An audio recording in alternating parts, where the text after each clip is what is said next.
All right, we're here back with the Incandescence podcast. I'm here with my co-host Jackal, Hello again.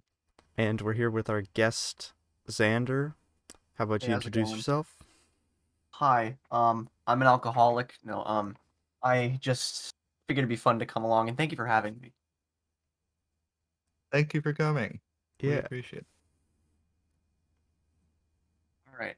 So, what are we talking about today? You Some you know me. I'm all about smashing bros. Oh yeah, I love it. Um, Particularly, which smashing of Bros do you prefer? Which of the five games that we've gotten so far? I genuinely don't play it very often, and the only one I own is Brawl. That's So I'm fair. not one to talk to about versions, I've but played all no, not all five. I think the last four. So like just not the Melee first to one. Ultimate. Yeah. Yeah. Okay. And like Ultimate is obviously the best one because it's the most polished, Yeah. but it's the you best gotta for casual play. Yeah, you gotta take into consideration like the time of all of them and stuff, and like video games that were released around the same time in comparison. Yes, I would agree. And in that case, it's Melee, I'd say. And Hmm. also Melee for longevity and just intricacy of play and competitive. I don't know, just competitive play in general. That makes sense. I Melee think. is my favorite game out of all of them for that, but that doesn't mean I'm good at it. Yeah, Melee is one of those games where either you suck at it or you've won Evo. Yeah, Like pretty it's much. it's it's a game with such a high skill floor that either you have to grind the game out or just outright not play it as a competitive game. Yeah, Yeah, that's why I prefer Rivals, That's understandable. Rivals is a much more casual experience. which can also be incredibly competitive. Yeah, unless you've got the Ronald McDonald mod, in which case all competitive courtesy goes out the window. is that the Not one that just just competitive like you courtesy, just win? all courtesy. All courtesy. Is that the character where Everybody you just win? yeah, That's everybody there's a few everybody characters like that. I have the ones that I've seen most are Ultra Instinct Fox, which is Oh, I basically just love that one. melee Fox, but worse Oh in yeah. every way, shape, and form, as in better in every way, shape, and form. Other than that, there's also Lisa Simpson. Oh She's pretty no. broken. Really? Yes, every single move puts a hitbox across the entire Oh screen, my god. Holy which crap. is not fun to play.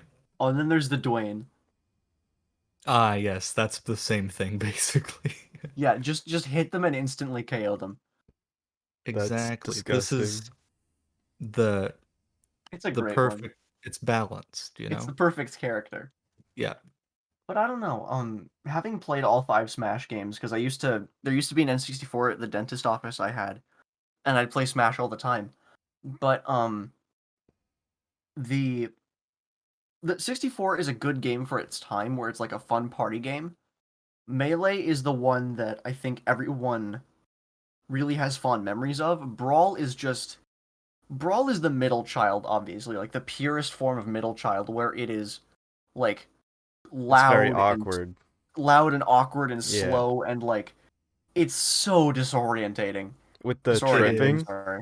the Yeah, the fact that you tripping trip, mechanic is so bad. that was Meta Knight bad. being Meta Knight being double S tier, and Snake, Solid Snake of all characters gets introduced into a Smash game.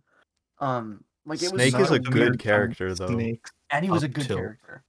Oh, The up tilt, up yeah. tilt is absurd Oh because he was man, originally meant to be bigger. He was supposed to be right. much larger, and then they turned that down. But I guess they just didn't change up tilt, so the hitbox Oh, is that's why. massive. At That's least that's what I've insane. heard. That would make sense actually, because up It tilt was would, still yeah. really good in Brawl. Um. Oh, and then they added a bunch of stuff in Brawl that made it unique somehow. Like with the Subspace Emissary, it's the only Smash Bros.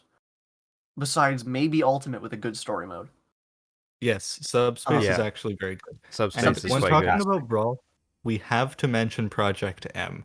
Oh man, Project M. That So has to good. be one of the greatest fan projects in Nintendo history. I would agree.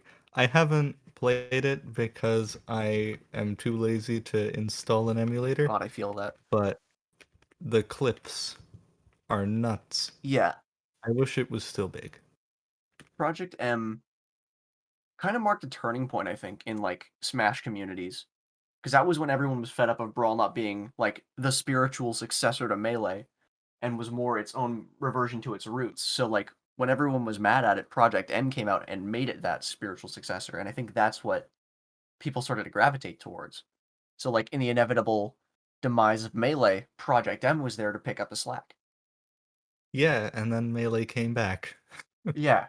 And then Melee came back and now it's gone from Evo, but that's a different story. We won't talk about that. That's yeah. Thank you, Slippy. But the I loved Slippy.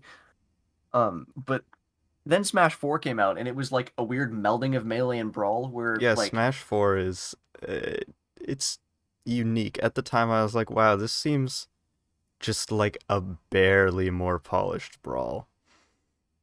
yeah. To be perfectly honest, I have played Smash 4 a few times and it feels so awkward and you're so slow. Yeah. Like Yeah. the specifically the knockback. Like My favorite, is yeah. weird. Knockback mechanics were weird. The footsies were weird. Mario up tilt chain, that was fun. Um The I fact don't that know. Charizard was his own character, I kind of liked. Oh yeah, Charizard was a fun character on his own and I miss Rock Smash. Yeah, me too. But I do think that Smash 4 was a very forgettable game. Yeah, Like it Plus was definitely. Rage. Smash oh 4 Rage was Smash 4 absurd. Rage. Have you seen Pichu in Ultimate? Wasn't it like 5% more or something ridiculous like that? Wait, what? In like Smash 4 Rage?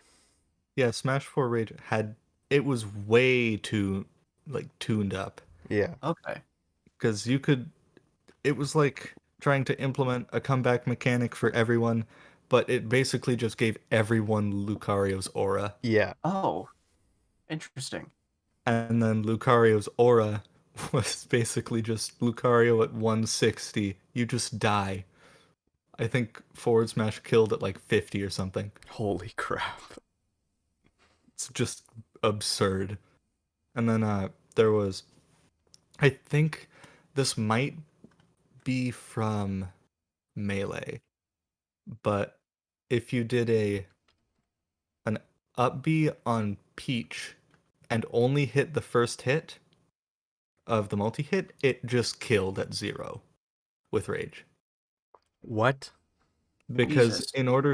it has a fixed knockback, which is enough to get them to the top where you would normally continue the multi-hit, but if they don't get interrupted and you have enough rage, that fixed knockback is enough to kill. Holy shit. Yeah, That's pretty crazy. much. Man, Smash 4 was weird. Like especially with like the rage mechanics and with the like the rolling cooldowns not being a thing. And So you could just Bayonetta. roll around. Bayonetta, oh man. We don't talk about Bayonetta. Smash 4 Bayonetta and Witch Time has to be the most hellish experience I've ever had. Because I Almost didn't. comparable to Meta Knight. Oh, jeez. Yeah, Brawl No, Meta I Knight was think just like it was just the you win button. It was like you can Yeah, have I think never played the game and you beat could someone glide. who's played. you could glide and you could do, I think, 5 up airs in a full hop. What? Holy crap. The up air had like no frames. I still play Brawl every once in a while, and specifically on Delfino Plaza, you can camp under the stage with up air and hit people through the stage because the bottom is a solid platform, Oh yeah. so you can go up through it, but you can't go down. So you can just camp in the floor with up air because you have so That's many jumps and you can insane. recover That through the is stage. crazy. It was absurd. I think just not okay. I did notice that's that on partial. Ultimate actually. You can spike people through like a little bit of the side of the stage on like Battlefield and stuff with Oh, Mr. Game and Watch's down air. Like the key yeah. will go through part of the sides. Yeah, Okay. I that's think kind of like Ganon. Vine Whip. I've seen Vine Whip, which is Ivysaur's up B. It kills through the stage, and since it goes so far, because it's usually like a tether recovery, but it can kill. So people will go like under the map, and if they can't recover, they'll just up B anyway, and it'll kill through the stage. That's disgusting. Yep. Ivysaur is way better than most people think. Like it's scary. Especially at launch. Yeah. Ivysaur at launch was disgusting. Like Pokemon Trainer wasn't Pokemon Trainer, it was Ivysaur. Pokemon Trainer is a much more balanced character now though. Yeah. So Mhm.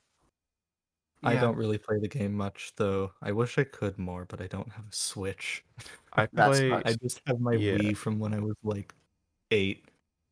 I play I quite a bit of Ultimate, but I like my Nintendo Online expired and I have no money, so I just kind of like am grinding out Mr. Game and Watch and Little Mac until I do that again and then I can play online and actually get good. wait. What do The you use to fact that practice? you main Game and Watch and Little Mac is Yeah. so intimidating. I'm considering picking up Pikachu as well, but Don't pick up Oh Pikachu. I no. think I'll just stay with Game and Watch and Little Mac. I think if you picked up Pikachu, then it would raise a more like fundamental problem with your overall philosophy so far. Because right now you've got two characters that are so like Just bizarre and bullshit. polarizing that like if you picked Pikachu, who's like a top tier character, that kind of breaks the form a little bit. That's true. I also Like you're don't not a like playing Pikachu as much. yeah. Pikachu's a little bit more like neutral air, side air, down air. I'm Yeah. gonna Did you run into just you say and then duck side your air? attack. Left air, right air. I'm not sure. What? His That's his not back better. air is good. Oh, back air. Yeah, forward aerial. Ah, I guess it was a yes. neutral version of forward and backward aerial. Yes. Mr. Game and But Watch's they're back different enough. air is disgusting. Like the turtle, It it has is. no right to be as good as it is. Yeah. I I am one that is I like the Game and Watch forward air from Brawl more than the one from Ultimate, if I'm perfectly honest. I've heard they The changed bombs it, aren't but great. I don't um actually know what the forward air in Brawl is. It's basically just a non-multi-hit version of the back air Oh. that also kills. Hmm. It's pretty good. But Game and Watch's Nair is disgusting. With the It's fish and so stuff, massive. it doesn't need to be that because it can even hit like beside you and down, like diagonally down. Yeah, it's absurd. Yeah. Mm-hmm. Game and Watch is just so fun. Game and Watch is stupid. I love him so much. His up smash Exactly. that's just like, okay, I can't take Oh. damage for a couple frames. Let me put on the scuba helmet and instantly invalidate your down air. Yes. Actually, it's It's not even also invincible. way It's bigger than it should intangible, be. I think. Oh, it's like a disjoint? I think so. Oh, Yeah, weird. I don't like his that. Yeah. his head just kind of doesn't have a hurt box for that bit. Yeah. I think they did actually forget to remove the nose hurt box though, which is kind of funny. There's a nose hurt box? Yes. I don't know Love if that was Ultimate though. That might have been a different game, but they did finally fix it in whichever Hmm. one it was. It might have been Ultimate though. I think it was Maybe. Ultimate. They also patched the racism out of him. Oh What? yeah. Because he It's used to have, like, his forward smash used to be, like, a kind of racist depiction of, like, a First Nations person. So they changed it. Oh. Yeah. the Oh torch. no. It used he used to have a feather headband. Yeah. Oh, that's right. Yeah, So I totally missed that. people who play him say like this move used to inflict racism, but they patched it out. Nintendo solved racism. Yeah. Oh man, I don't know. Ultimate feels like the exact place that the series needed to go. Yeah. Because I like, would agree. I'm not sure how they're gonna do another game after that. Yeah, I hope they just keep doing passes because I would do that more than buy another game, honestly. yeah, I feel like they are going to make another game, but it's gonna be missing some characters. Because I could licensing for see, all of these yeah, characters for another game, I don't think that's it would be happening. hell. I could see Ultimate being like the last good Smash game if they continue to try and do more. Because I can't Yeah, see them convincing Sakurai to do it anymore. He's getting old and he's wanted to absolutely not. retire for like 4 games or 5 games, or not 5 games, but like since 3 games ish. Melee. Yeah. Yeah, I don't know. Sakurai, I think, was mainly influenced in his decisions by A, community response, like primarily, and B, executive responses, like the deadlines that they were met, and Yeah. like how Brawl and Smash 4 were handled. Like the whole story behind Smash 4, if you're not familiar, was like they released Smash 4, like they released it the idea for to the public saying that they were making a Smash game for the Wii U and the 3DS. And then they told Sakurai about it. Oh yeah, I did hear that. That's pretty Like rough.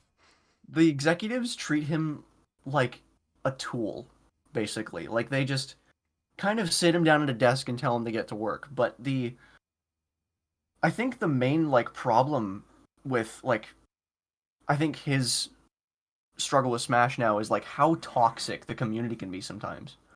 Yeah, I think the real problem is he knows that if he leaves, someone else will do his job, and I don't think he wants other people touching his like creative project, right? Yeah, or harming his legacy or Yeah, whatever. exactly. And like all the people who are actually like the creatives and the people who make the games at Nintendo are like incredible people, but the like execs that you like don't know the name of, those people seem kind of scummy, especially lately Yeah, in the Yeah, last like lately 5 Nintendo years. hasn't been. I think once They've been Doug pumping out good Bowser, games, but yeah. meh games, I think, Yeah, because like the last Splatoon couple 3 is cool. Pokemon games have been like not Yeah, bad, but below par for Pokemon. Though Fire Emblem Three Houses was fantastic. Smash obviously very good, yeah, that and was. Breath of the Wild Odyssey. Oh, Breath of the is Wild's a masterpiece. exactly, yeah. So there's Um, there's good ones and there's bad ones. I think once Doug Bowser took over, I'm not sure if it's correlated to him at all, but once that happened, I feel like that's when a lot of the big copyright issues and all of like the big like issues that people have with Nintendo kind of started because it seems to line up chronologically. I could Maybe. see that, but I think a lot of that comes from like the Nintendo like central thing, like not Nintendo of America, which is what Oh Doug yeah, Bowser is in charge of. But yeah, it's I more could see Nintendo that. as a whole. Yeah. It might have been more specifically like the retiring or not the retiring, but the passing of Iwata. Hmm. Because that seems to be around when the major shifting point happened, and then the retiring eventually of Reggie Fils-Aimé was like a huge thing. That's possible, Um, yeah.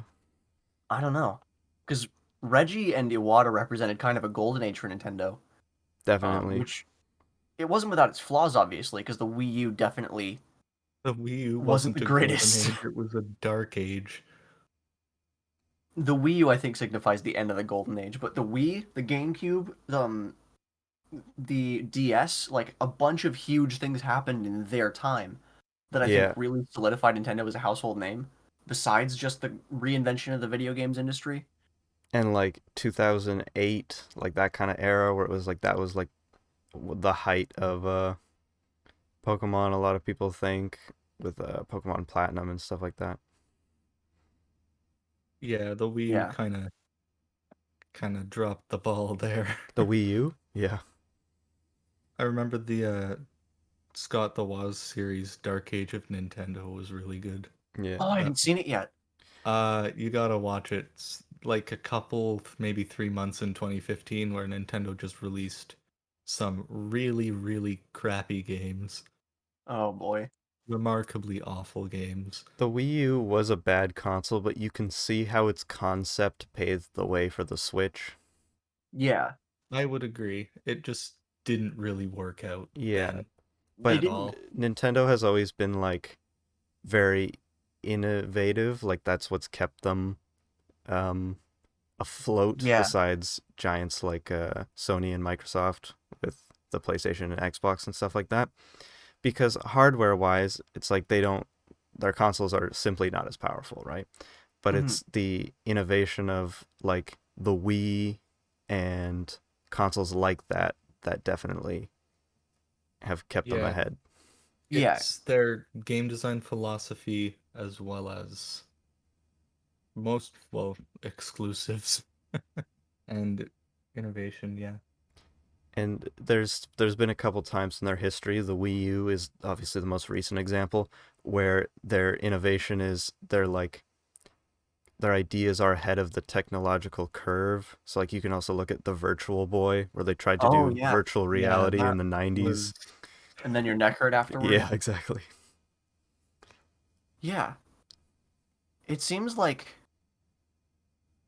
Nintendo, the reason that they've worked so well is because they took risks. Like Yeah, you'd said, like because they're so ahead of the curve, they're bound to fuck up every once in a while because exactly. like if it starts out like say the NES, like that was a huge like that was the right step to take. But Definitely. then when they were like Rob, for instance, that was another thing that didn't exactly go as planned, or like the Virtual Boy. Like there are Yeah, these little yeah. setbacks in the company that are almost a staple of its individuality, where they take risks and occasionally they fail. Like Yeah. the Wii U was a really cool concept, and I think if they had done more to facilitate that concept, it would have done a lot better. Like maybe they changed the branding to something that was more than just a successor to the Wii. Like say I'd not agree. calling it a Wii something, it would Yeah. be more a different console. Like if they explained that and expressed it, then it would have probably sold better.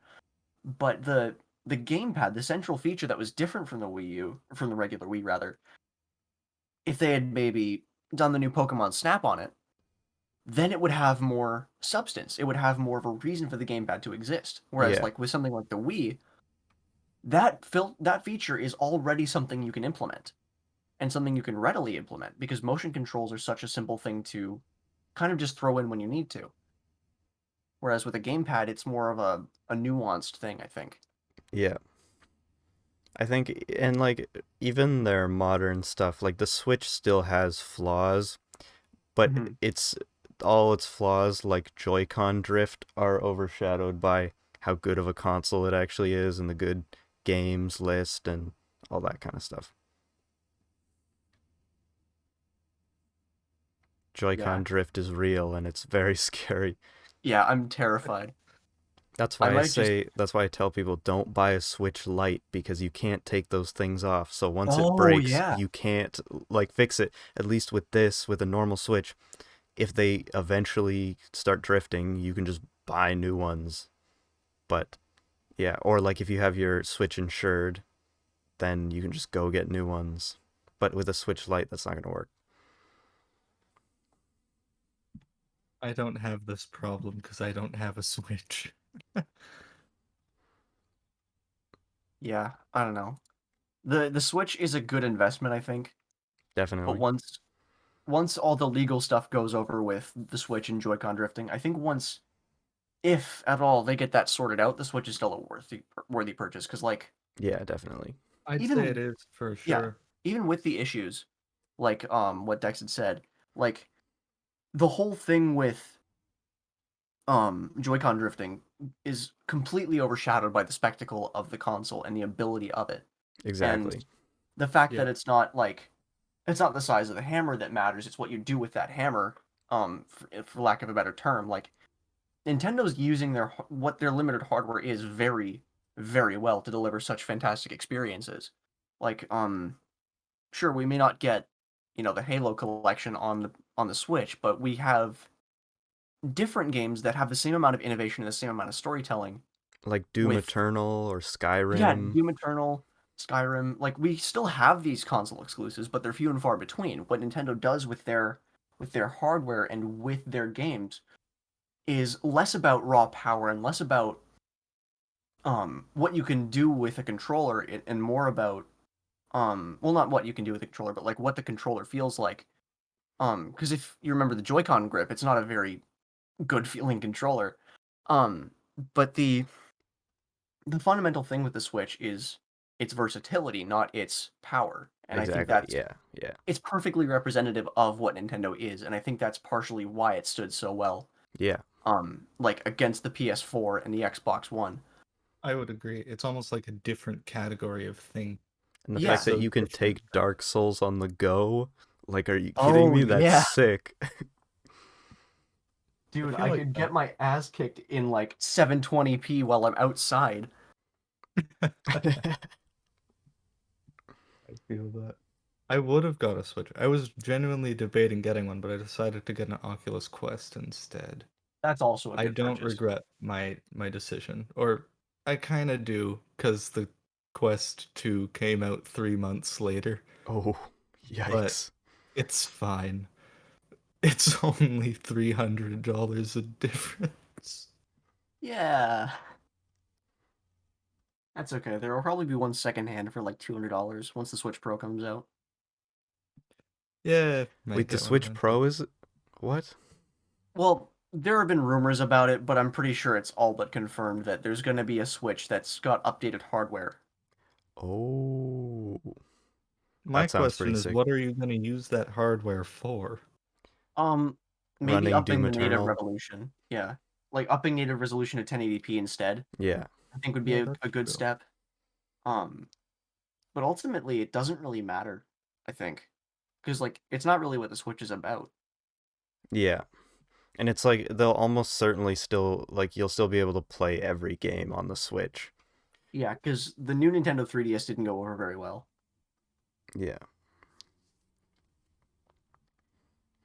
That's kind of similar to, sorry to bring up Oculus again, That's all right. but kind of similar to what happened with the Quest, because the Quest 1 is a great headset and all, and it's still worthwhile to get, but the Quest 2 is just kind of better in every way, but there's still the same system with the same capabilities. Yeah. My concern with the Switch is the Switch Lite cannot run every game that the Switch can. So if they do release a Switch Pro that has better hardware, they might have more like games come in, um, like maybe Cyberpunk or something, and then you can't play those games on the normal Switch. I don't know if that's what's going to happen, but I could see that happening. Well, considering we can't get Cyberpunk to run on a PS4, I don't think we're That's getting true. Cyberpunk on a Actually, Switch. yeah, no, you're right. If we can, Debatable. PS4 hardware is 7 years old. that's true. But it is But still more powerful than the Switch, yeah, technically. But Switch Pro, we don't know what they're gonna put That's in there. true. But I that's can't also true. imagine them putting something equal to a PS5 in there. Yeah, But no. fair enough. And even the PS5 can have issues with it. What graphics card does a PS5 have again? I have no idea. PS5 has AMD focused graphics. I can bring it up quickly. But the specs are more focused on the SSD apparently. That's interesting. So the GPU is a Radeon RDNA 2 with variable frequency that goes up to 2.23 gigahertz. Hmm. Um, Compared to like an RTX 2080. Um, Oh, geez. I'm not gonna. I don't know what it particularly. Um, Is the 2080 the I'm not. most recent one? No, the No, the 3090 3080, is the most recent. 3090, yeah. Oh, and the Oh, 3070 as well. But The 2080 is it used to be the best one. 2080 Ti used to be the best one like a year ago, and then they released the 30 series. I Okay, see. so it's what they're saying is that the RTX 2080 Super is considered to be equivalent to what's in the PS5. Interesting. Because they're both capable of 4K gaming with around 60 to 80 FPS. Holy That crap. is impressive. That's insane. And the PS5 um is claiming to be capable of 4K gaming at 120 FPS. I doubt that. I immensely doubt that as well. Um, but I do think that um the PS5 is impressive hardware, and so Definitely. does the Xbox One X and whatever, but I think even still I kind of prefer Nintendo. Like even as a company with all of the bullshit that they're doing, it's just it feels more in the right direction if that makes any sense. It's different, and I think that's what makes it more poignant. Yeah, I think innovation is definitely what's I would helping them agree. be ahead here. Yeah, because I think a lot of people still put way more stake in Nintendo than even PlayStation or Microsoft's Xbox stuff. Um, Maybe it's because of nostalgia, maybe it's because of the innovation, but in general, it just seems like when the console wars are debated, either nobody ever talks about Nintendo, or Nintendo is slowly transitioning into its own conversation. So I Yeah. think it's almost on a different caliber. I'd Yeah, I say think less of a it's different caliber and more of a different demographic. That's yeah, yeah, that makes sense. I Because think it's like considered differently because it's like you're not gonna when I was considering either saving for a PS5 or buying a Switch, it was two different kinds of arguments. It wasn't like, oh, these have two different like am I going to look at the graphics that it can do or the load times or something? It's like no, I'm looking at what kind of games and what kind of like different things can it do rather than like its hardware's actual power. Yeah, that makes sense. But I don't know. I'm just that, happy to and be able to play also, Smash. I feel like people who are going to actually participate in a console war aren't the kind of people that Nintendo is selling to. Yeah, that's true. Nintendo's a largely non-confrontational company, except for when it comes to DMCA rights, but that's besides the point. Then they are very confrontational. Yeah, Does they're a anyone little too remember confrontational in that Pokemon regard. Uranium? Oh man, I missed that. Or Splatfest. That was a good one. Because do you guys remember that when Nintendo hosted an official tournament and it wasn't even like a substantial prize pool or anything, and they shut the whole thing down because a few team members had hashtag free melee in their tags. Oh, Yeah, that wasn't good. I did not know about Uh, that. that's my issue with Nintendo. They're the way they interact with competitive communities is not good Yeah, they're in the slightest. surprisingly copyright focused for a Japanese company, which is Japan is quite a bit more loose in terms of copyright than most other countries. Yeah, like take JoJo's for instance, where Rocky can like Yeah, name entire characters and stands and marketable things off of bands from America. exactly. Yeah, because it just works differently there. Yeah, and I don't know. I feel like that kind of adds to the charm of JoJo, where like and Japanese copyrights in general, because they can just pull from different sources much easier without having to worry about, oh, is this going to be okay in the eyes of the copyright laws that we've created? Not that we've Exactly. created, but like, Yeah, that's yeah, it why I just think YouTube should move their like home base and stuff to Japan and make themselves a Japanese company because then the copyright restrictions they are forced to maintain would be significantly less. Like it would just literally just be don't re-upload people's stuff. Like that would be the copyright restrictions. yeah, that's good. Yeah, That would be good for, yeah, everyone. I Except for profit margins of big corporations, but that's besides the That's point. still good for everyone else, though. Good for everyone else, but who has more influence? Exactly. Quite unfortunate. Yeah. So, Magic the Gathering and other card games are ridiculously expensive, but also ridiculously addictive. Yes, I it's would true. agree. Yeah, Uh, we all used. I. I'm not sure if we all still play Magic, but I think we all used to. Is that correct?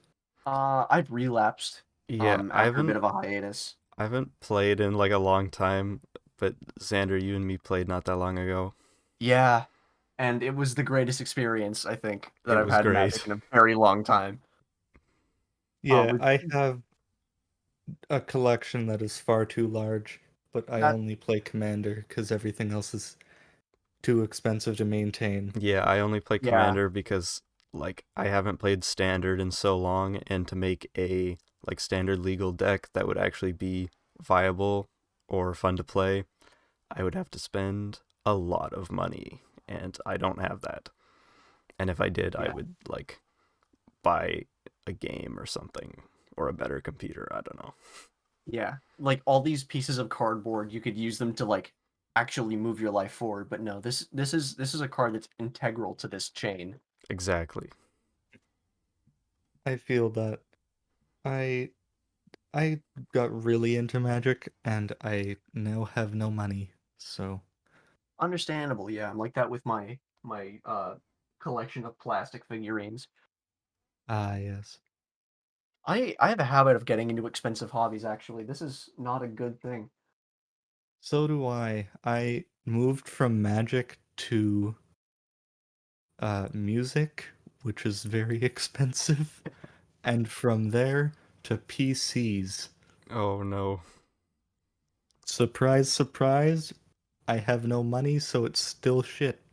Yeah, like I could sell all my Magic and even my like first edition Pokemon cards and just go to university or buy a Oh car. yeah. You could you could probably buy an entire university course just using magic cards. Just even using like 5 Pokemon cards that I own, because there are a couple that I have that are worth more than 1,000, I think.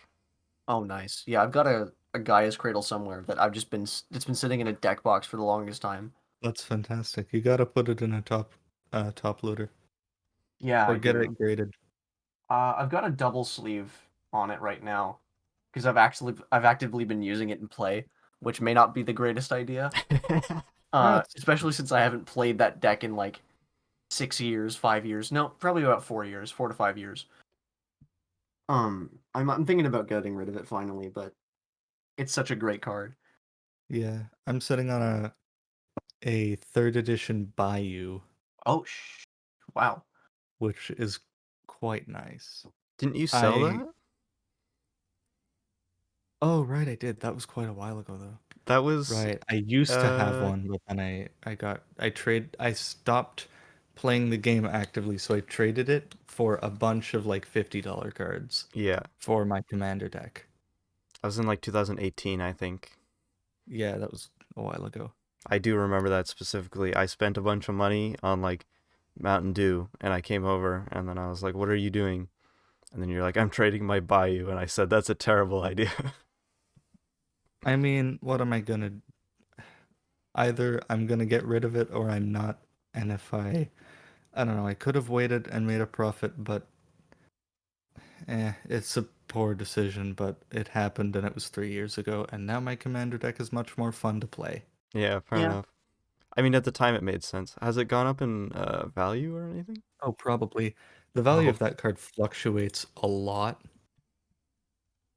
I'm gonna check the value of it real quick. Bai seems like a card that doesn't really like to stay in one place. Like either it's really expensive or it's really cheap, and it depends on what year it is. Yeah. I can see that. Yeah. I got lucky because I think Gaia's Cradle like steadily just goes up every year. Yeah, pretty much. Yeah. Bayou went up $100. Oh Oh wow, wow, that's quite a Uh, bit. that's yeah, near fortunate. mint. The one that I had is now worth 400. Oh wow. I'm gonna check Gaia's Cradle actually. Now I'm curious. Let me look it up for you. I'm on the site. Oh, okay. On TCG Player, it's heavily played is 839. Jeez. Well, one person's got it up for that. But for normal, the buy list price is like market price normally is 881, which is crazy. For like I probably a mint one, and normal mints are like 700, which is insane. Yeah, on Star City, a near mint is 900. Oh, So jeez. I'd say a heavily played one would probably be like, Probably about 600. yeah, 550 maybe. Yeah, I'd Those have are to check to heavily see. sought after though, so Yeah, it's a really good card too. Like if it you're playing is. Mana Ramp, oh my god, Yeah, it's nuts. I have like a wooden box with just all my like first edition or rare Pokemon cards. And I have like a couple of the promo ones from like the first movie. And Nice. I think I have a hollow like Kangaskhan that's meant to be like 15,000 or something like that. 15,000? Yeah. Hmm. Excuse me. What? Yeah. That's kind of ridiculous actually. I have oh, which one is it? There's one that's like heavily played and it's meant to be worth like $1,000 or something. That's unfortunate. No, no, no. Like in heavily played condition, it's worth that much. How did you get those cards again? My neighbor, when I was like 4 or 5, gave them to me before he moved away. You lucky bastard. Yeah, actually, I was gifted the Gaia's Cradle too. Like it was a friend who had gotten out of Magic, and she just gave us a bunch of these decks, and one of them had a Gaia's Cradle in it. Yeah, all of my expensive cards were given to me too from my uncle that played Magic when it was young. Man, I love serendipity. Yeah. Yeah, the card that's like meant to be worth quite a lot even played, I think is either Hollow Suicune or Hollow Celebi, maybe? I'm not sure. Some Either of the way, it's rare. Yeah. Mhm. Like I have first edition Misty's Poliwag. Like what? Yeah, some of the other cards I got from my uncle were they were all third edition and a little bit after third edition, but there was the Bayou, which was the only dual land. There was a Mana Drain, which is absurd. I think it's Mana Drain, right? Let me Yeah, it make might have sure. been. I wonder if anybody like it'd be amazing to see like a Black Lotus in person. Like one of those old Oh like yeah, non-gold border Yeah, Black Lotuses. one of the Power Nine, that would be just Yeah, in crazy. general.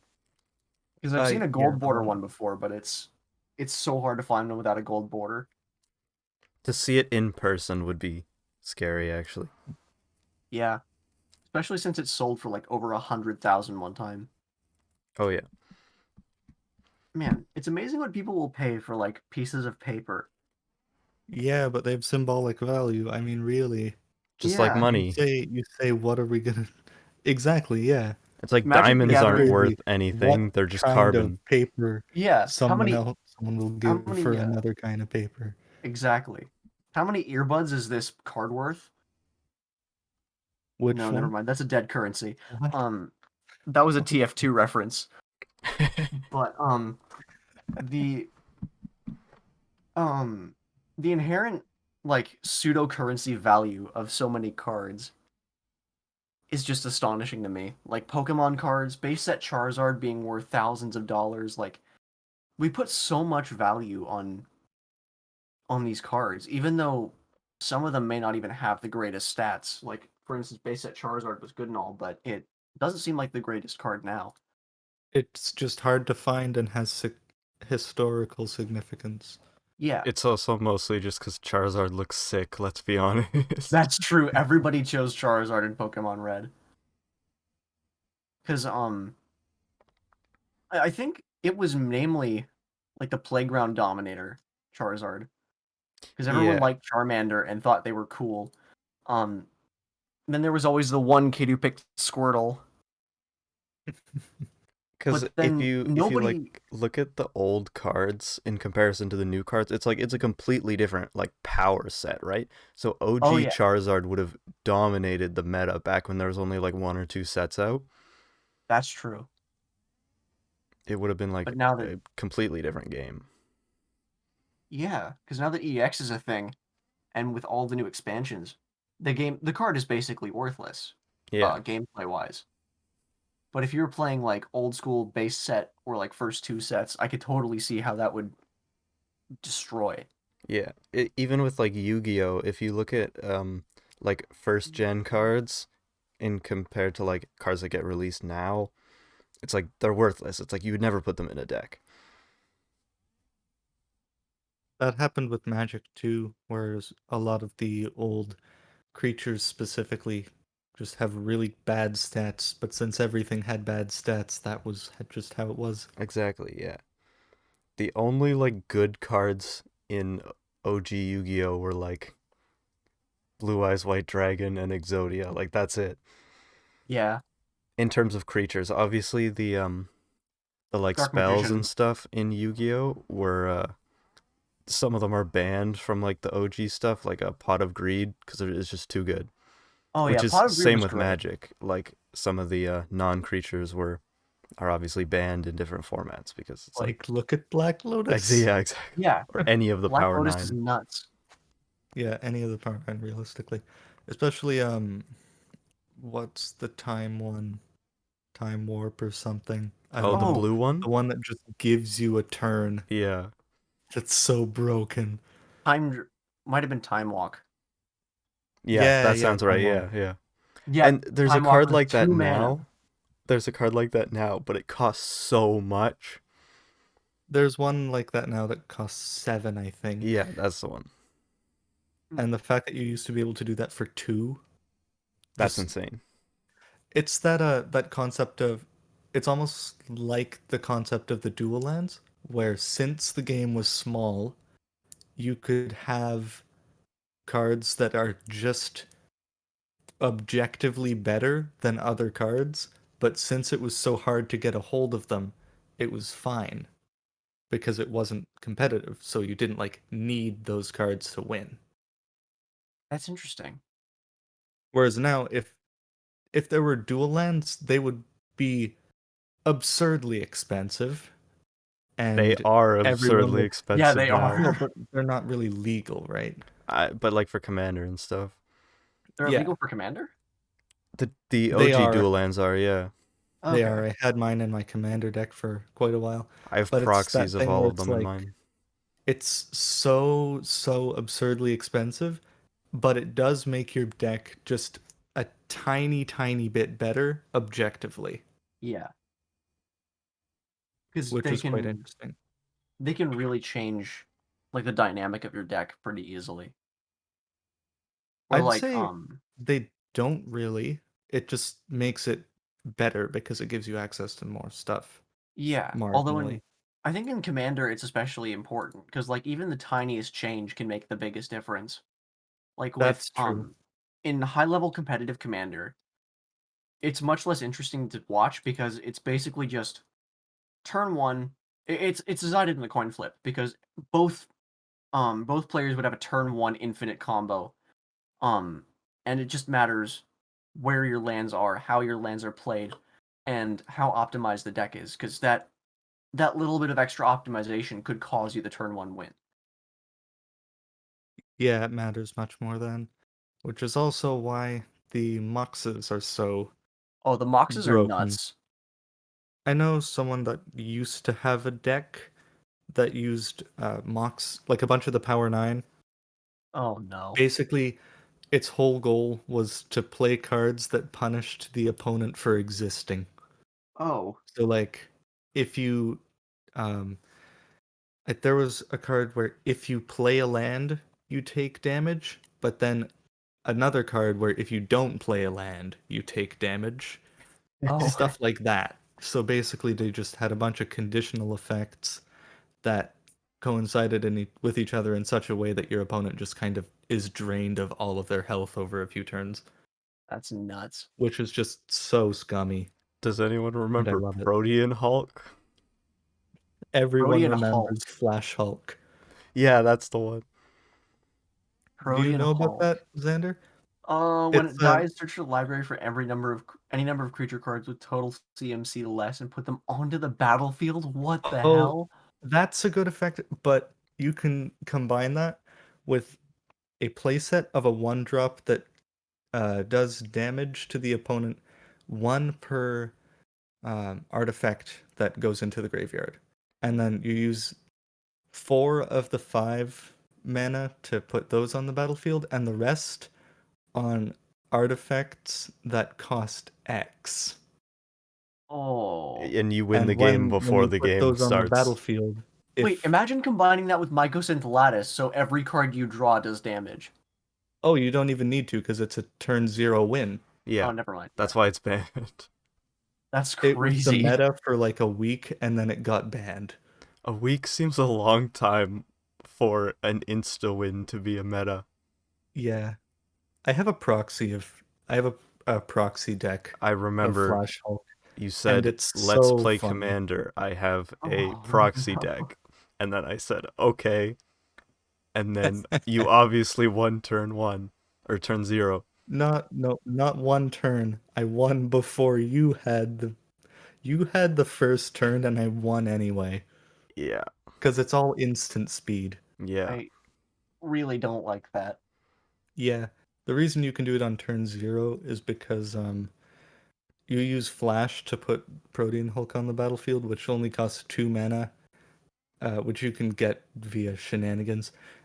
Um, and basically, if you don't pay the cost of the creature as well, then it instantly dies. So you just kind of get its death effect for 2 mana, which then Wow. does 60 damage to the opponent. I don't like that at all. No, it's clearly balanced gameplay. Yes. Oh man. I think that's one of my favorite things about it. Because Whoever like figured that out was the champion of big brain, let's be honest. Can you imagine is being like the first person to fall for that? Just like, hey, come play some Magic. I have a deck I want to try out, and then they turn 0 win. Yeah, that's a very good point. Like imagine being one of those people who somehow creates an infinite combo Yeah, and it'd be crazy. and being the person on the receiving end of it, realizing that this person has created an absolute monster. Yeah.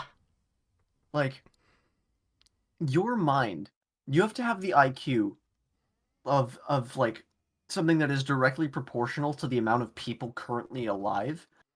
Because like that kind of thing destroys competitions. Like as you saw with the Protean Hulk, that was legal for a week, and for that week, it completely changed the dynamic of the game. Yeah, you either played Flash Hulk or the thing that counters Flash Hulk, or you Yeah, lost. it's either turn zero combo or screw your turn zero combo. I'm gonna do a turn one combo, or you lose. Exactly. Like I've got a somewhat steady basis for a combo that is really infuriating to play against, but it's nowhere near as polished as something like that. And I think if I were ever to get something like that as polished, I think it would be probably game breaking for a week. Yeah, my deck, my commander deck has like a bunch of combos in it, but it's not optimized for one combo. The deck is just it is possible to do any of them, and normally that would be very bad. The reason my deck is playable is because all the pieces for all of those combos are reasonably good on their own, or at least most of the pieces. So I can like get away with some of the stuff, but yeah, I feel like if I were to optimize them, it would be way better. Yeah. Like, the one that you played against with me, Vive, it was like this, remember, it was a 3-card combo of Padim Console of Innovation, Darksteel Forge, and Mycosynth Lattice, which basically means artifacts you control are hexproof, artifacts you control are indestructible, and then Mycosynth Lattice makes everything an artifact. Yeah. So then it basically just means you can't kill anything on this board unless you've got a board wipe that exiles. And then it detriments everyone if you try to kill me. Yeah. And then I think you played Platinum Angel or something, and then I Oh yeah, played Platinum Angel, and then I got you to negative like negative 280. 20 to Yeah. negative 280. Or no, Yeah, that, Negative that sounds neg about 28. right. it was a lot. And then It was a lot of negative HP.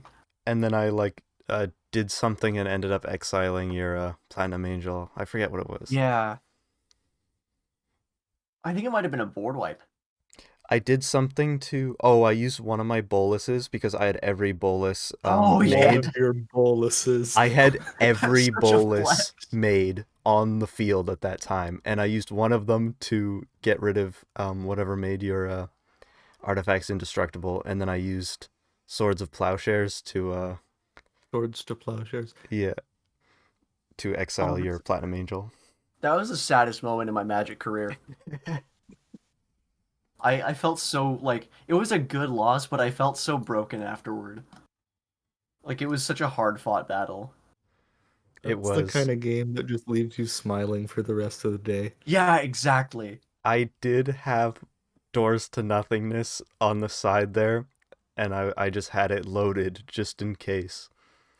It Just in was case I pulled something out that just completely negated your bolus. yeah, and then I was Or like, one of them, rather. yeah, Okay, but how what kind of format other than Commander can lead to you winning against your opponent while they're at negative 280 HP with a direct lose effect?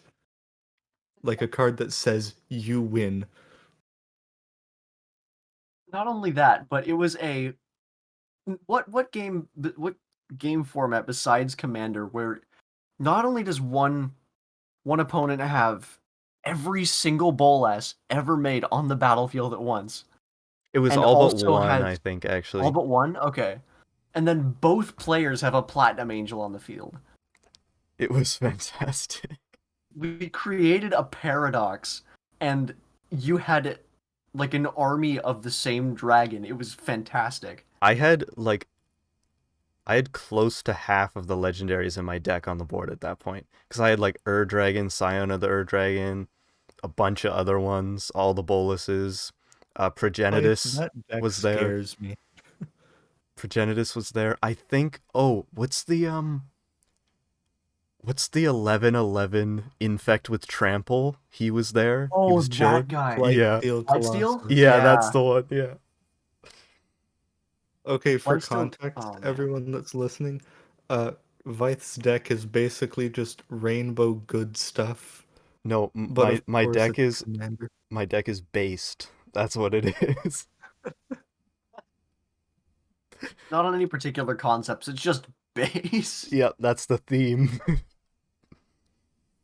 Oh man. I really liked playing against that deck, but I got very infuriated at that deck It while it's also it's adoring it. terrible. It's just it's great. It's It's the greatest bad deck I have ever seen. Exactly. Yeah. That's the that's the point. point. Yeah.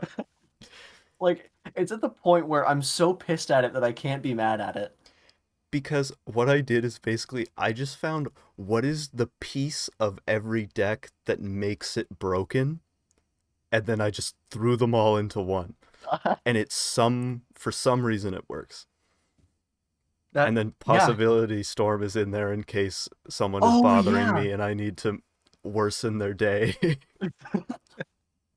Your deck is like personified chaos. It is. Like you've got dragons everywhere, you've got mana ramp, you've got things that just ruin a person's day if they're not prepared for it. I did originally have Armageddon in there, and I said, that's a little too far. That's too much. I'd say put it back in. Like there's if you're gonna go with it, then go all the way with it. Like that's something you have to fully commit to. I think I got like a um board wipe that like doesn't do lands or something. Oh yeah, I put the Crux of Fate in there so then I can choose to not wipe my dragons. Oh wow. Rex of Faden is just broken. It is. It's beautiful though. Especially in my deck, it's one of the best cards because I play a. I bought the 5 color dragons pre-made deck, and then I altered it heavily, but it's still 5 color dragons, obviously, and it's just so absurd because when you've got like a combo that keeps making dragons for you, and then you can wipe your opponent's field for 5 mana. I think it's 5 mana. It is 5. Yeah, just a 5 mana destroy everything that isn't yours I think is Yeah. it's like absurd. 1 black and 4 colorless, something like that. It's black and red, I think. No, I it's can black. check. It's kind of insane how, like, if you play that on a large scale commander game, that's probably the single quickest way to make everybody at the table Yeah. despise you. Yeah, pretty much. Oh, it's 2 black and 3 colorless. Oh, okay. But Why yeah, is it $2? because Very good question. unless you play dragons, that is no use to you. Oh, that's true. Though, if you know the person who you're playing plays dragons, then that'd be a good card. Just wipe all only dragons. Yeah. It would be, however, that's sideboarding in Commander is not very cool. Or even if you Yeah. just have it in there as like a board wipe. A failsafe, yeah. Yeah. That's a smart move, I think. Yeah. A board wipe in general is just something that you need. At least one, yeah. Yeah. See, I think that's one of the smarter things about my own deck because, like, player interaction, like, interplayer interaction is a huge thing in Commander. So if you come out of the gate swinging with a burn deck or something that hits everybody at once, people are going to start targeting you. But then if you play a more diplomatic deck with something like Mycosynth Lattice, which makes, players able to spend mana as though it were mana of any color, you're actually kind of a benefit to people. So it kind of takes the edge off of you for a little bit while you ready your defenses. Okay, this isn't really related. I'm sorry, That's but okay. I just have to send this picture. Throw it up on the screen, Vith. This art of Crux of Fate is so sick. Oh, wow. Holy That looks crap. awesome. I That's need beautiful. this for my deck. Is this custom? No, this is copyright Wizard of the Coast. This is 2021. Yeah, it's Strixhaven Mystical Archive. That's awesome. I Yeah, I that need looks this. sick. That's amazing. Yeah, if you had this in your deck, it would just be like if you pulled this out in the middle of a Magic game, either they would marvel at the card first or they would be terrified because no other Magic card is a deco like this and they would be very concerned for their lives. Yeah, that's just when you need to flex It Yeah, before looks you win. it looks a lot like the Kids See Ghosts album art. a little bit, yeah. Hmm. I feel like this is one of those cards that um it doesn't have it in the text, but it immediately makes your opponent concede. Yeah, pretty much. Especially because it's a Japanese exclusive. Yeah, Japanese exclusive cards are the most intimidating thing ever. They are. Like those scare me. I actually got one of the Japanese exclusive planeswalkers from Dominaria. Nice. Not Dominaria. What was it? Was it Dominaria? No, it There was was that one War of the set where Spark. War of the Spark. War of the Spark, right? I bought Yeah, so Dominaria was many legendary. Japanese packs trying to get a Japanese exclusive, and I never did. And I'm ticked about it because statistically, I should have. Like, I should have gotten 2. I did the math because they gave out the statistics, right? It's like 1 in 2 or something like that, or 1 in 4 for if you buy the Japanese packs. And it's like I should have gotten 1 or 2, and I was pretty mad about it. That's Yeah, unfortunate. Yeah. I got the Liliana, which And was that one's worth fun. like $30, at least the last time I checked, which was 3 years ago. Yeah, I'm checking right now. I ended up getting a bunch of foreign cards by accident, but I was very new to it at the time, so I just wanted to know what the cards read. So I just traded them back in for a bunch of English cards, which in hindsight was probably a terrible idea. Yeah. Depends which language were they. Some were in, I think, some might have been in Japanese, but it looked more to be like Korean and German, Hmm. I think, if I'm remembering it correctly. Some were probably Japanese, but none of them were like particularly impressive. Oh, that still would have been cool though. Yeah. Oh well. Yeah. Maybe next time I see a bunch of foreign cards, I'll take it up on a better offer. Yeah. Imagine how much a like hollow first edition Japanese Charizard is worth now. Oh, Jesus. Probably more than the English one, honestly. Yeah, I would guess so. It's amazing how things can change over time. Like the how innocuous the old Charizard might have been in base set when Pokemon first came out. You probably could have gotten it for maybe $3 at most. And That's then what I'm now it's like, hoping is gonna happen to some of the cards I own, like not just Pokemon ones, but like Magic ones as well. Is they yeah, just get more expensive, and then I can be like, all right, where's my money? yeah, I own this card. Oh, is that the Liliana? Yeah, that's throw it up on screen, but that's the one I got. The alternate art they did for War of the Spark was really cool. That looks pretty cool. Man, that's actually really neat. Did they alter their design at all? Because it looks to be pretty similar to the. Actually, I don't know much about Oh Liliana. shit, no, it wasn't that. I thought it was Liliana, but this is Oh no, worth that looks like Liliana. 135. No, that is Liliana. The one I got was different. Oh, okay. She's a planeswalker. Oh yeah, of course she's a planeswalker. What's that old Chandra named? Pyrohelix? No, No. that's a non creature. It's Chandra like Noir. not an actual Chandra card, just the other flame planeswalker. Jaya? Oh, What? Jaya? Yes. Her Jaya. like That was it. mentor? Yeah, Jaya Ballard. I remember I used to run her back when I did red and white in standard in like 2017. Oh man, I think I played standard once in like a draft, and that was it. Yeah, honestly, I should not have as many standard cards as I do. I have I think two full large boxes in my closet of just like commons and uncommons from different standard sets. And then I have I think six binders full of commons and uncommons and rares and stuff like that. Okay. Yeah, And I then I have a have. couple other boxes with like just loose cards.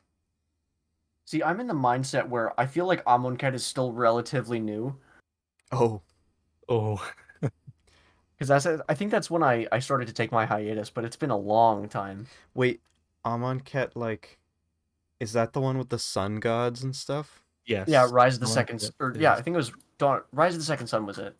That was One of the cards. leaving Approach the Second standard when Sun. I started playing. What? Yeah. Hold on. Yeah, I got you. I got Vyth into Magic actually. 74th By playing Magic Ixalan, you got me expansion. the red and white Ixalan deck. Yeah, Wow. Ixalan was when was Ixalan? 2017 or Um, 2018, I think. that was probably after Amonkhet then, because that was Yeah, it it was. was. Amonkhet was early It was 2017. Yep. directly after Yep. Amonkhet.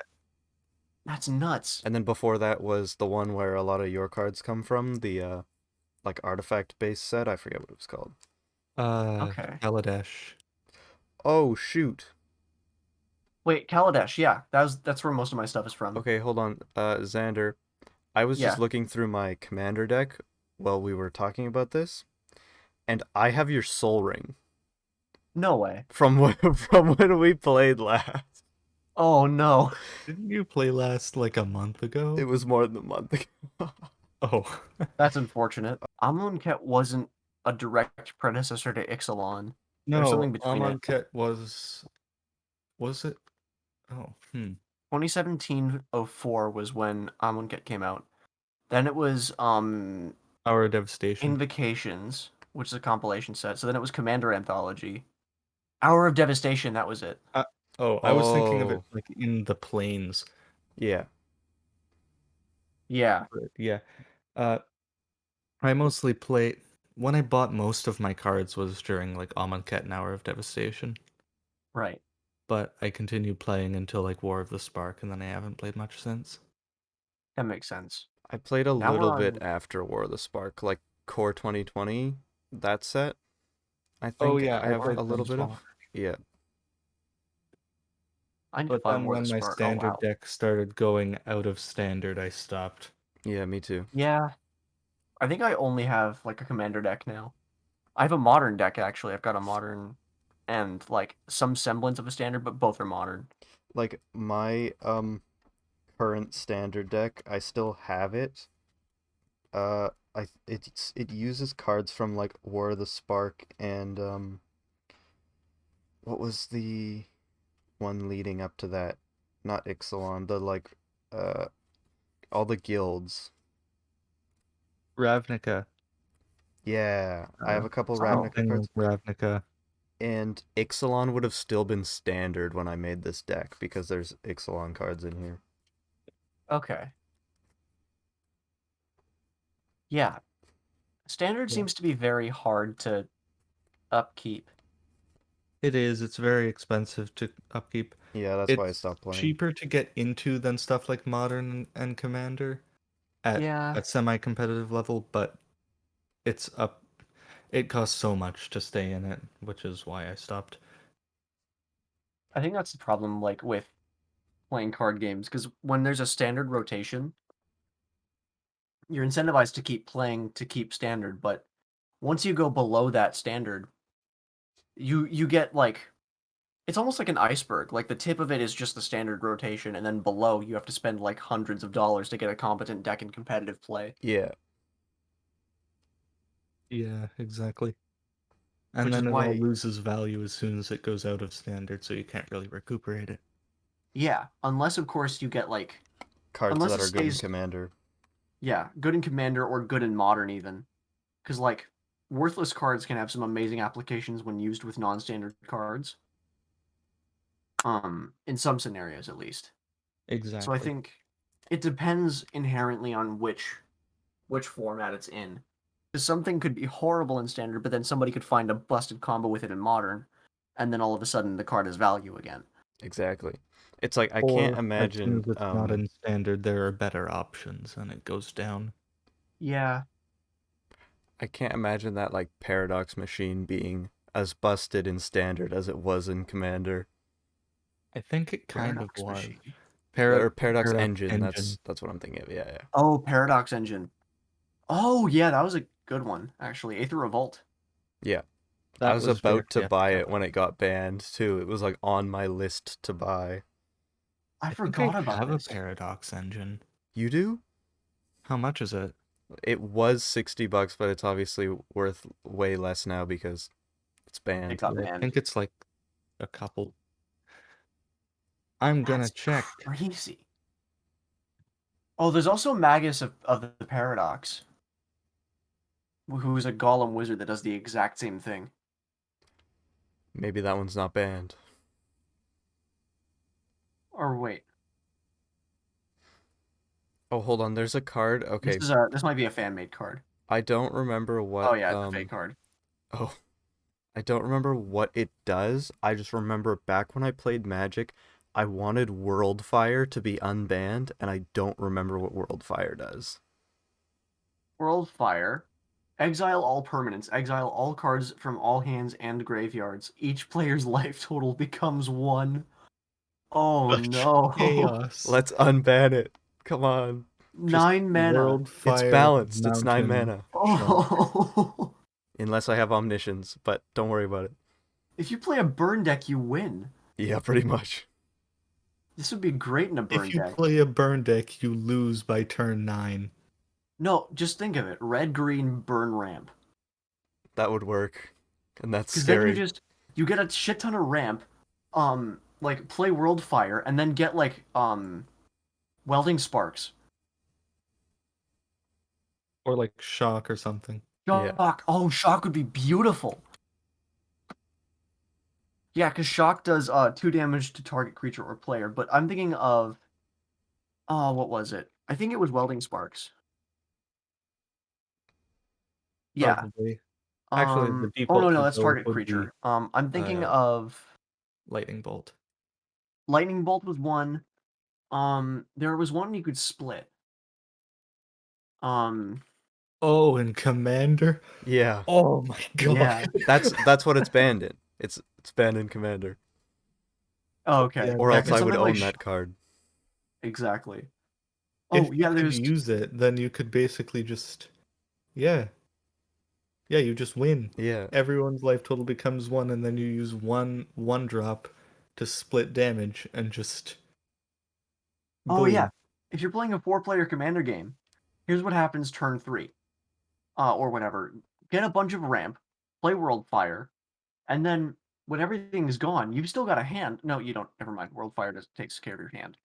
Um, There's if I'm something not that mistaken. you can put in the graveyard and play from the graveyard. There are some cards that Uh, allow you to like oh essentially yeah. queue effects, like to No, play like a card next turn. I forget what it yeah, is, but I Is remember someone World explaining to Fire me that's why it was banned. Like on Reddit, yeah, they were saying like you can queue a bunch of sparks and then do this and then next turn everyone dies. yeah. Yeah, so what you'd be able to do is if you use something to play Worldfire at instant speed, then you can play it in response to yourself playing Spark. Oh, Oh. So then you still get the effect of Spark, but before that happens, everyone goes to 1 health. Yeah, yeah. If you play that's something like Flames of the Firebrand, which does 3 damage divided as you choose among 1, 2, or 3 target creatures and/or players for 3 mana. Oh, You if you play can that do in a 4-player 3, commander game. oh, just play that and then Yeah, and then play instant World Fire speed, at instant speed, Worldfire. and then you win. holy That's crap. That's busted. disgusting. I hate that. That's brutal. Oh, I need to That's try why it's that now. banned though. If World Fire is cheap, I want to get it now because It's that like sounds like a great 70 idea. cents the last time I checked. Really? Yeah, it's really cheap because it's banned Oh, in that's every format. amazing. Oh, every format, Yeah. not just modern.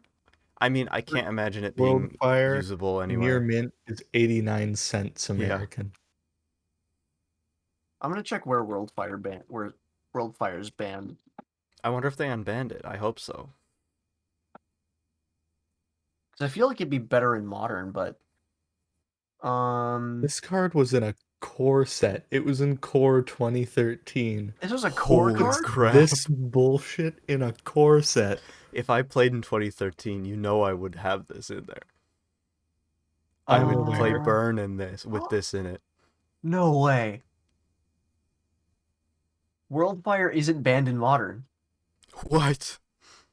Oh Yes, no. but people have methods It's of nowhere. modern. Oh no. That's brutal. So Burn, anything I from know 8 what we're gonna do this week or today. Wait. Ferb, I know what we're gonna do today. Wait, is it banned in Commander? Yeah, it's banned in Commander, I think. Oh. Let me check Commander. If it wasn't, Legacy it would Commander. be in my deck. Yeah, World Fire 100%. is banned in Commander. Yeah. There's Good. no way it wouldn't be. Yeah, because then you get red green ramp, play World Fire, and then you win. That's such a Yeah. great idea. That is the definition of a one-time use deck. Yeah, You just that is play a it once for the meme, because if you do it more, no one's gonna play with you. yeah. That or they'll have the exact right response to it. Mm-hmm. Like that's one of those things that gives you Vietnam flashbacks, and then you prepare for the next one. Yeah, exactly.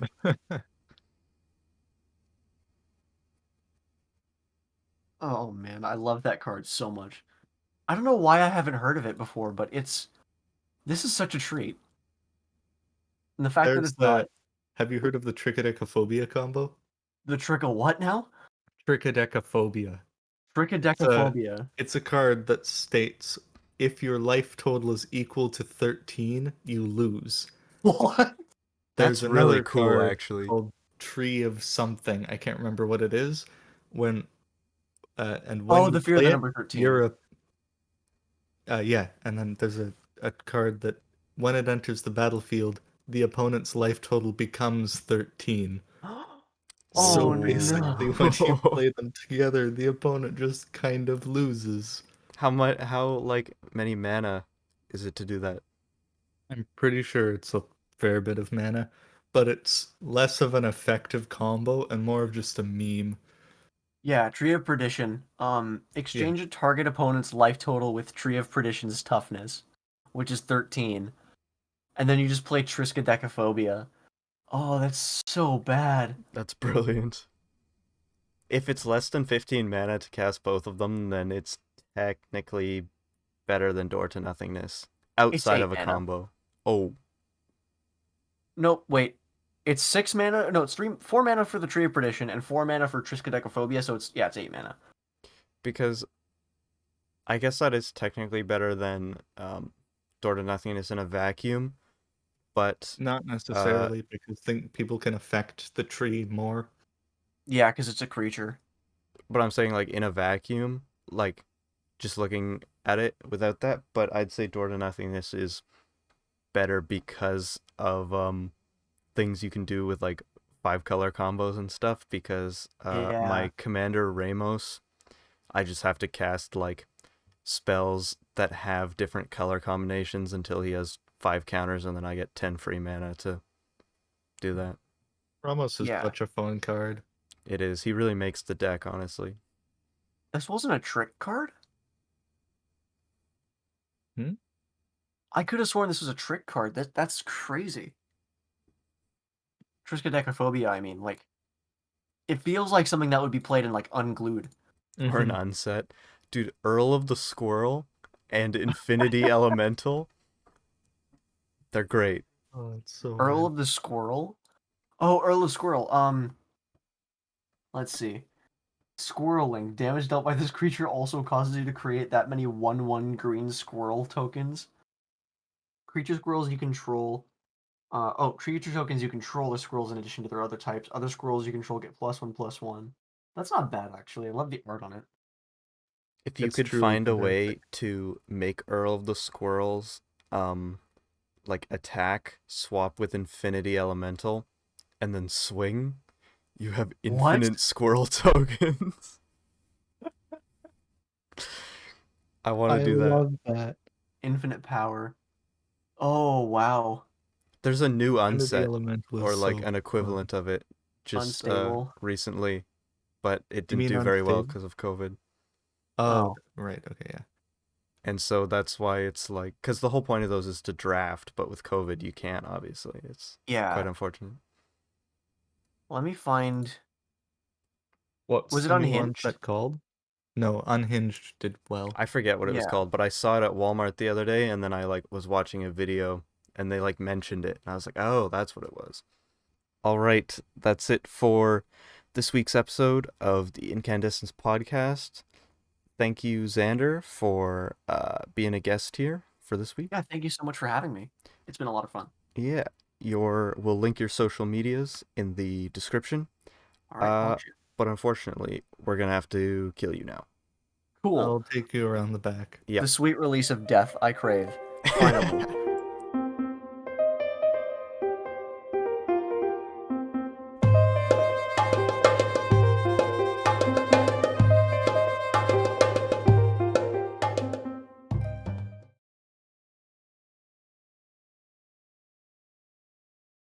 PogChamp. Yeah, perfect.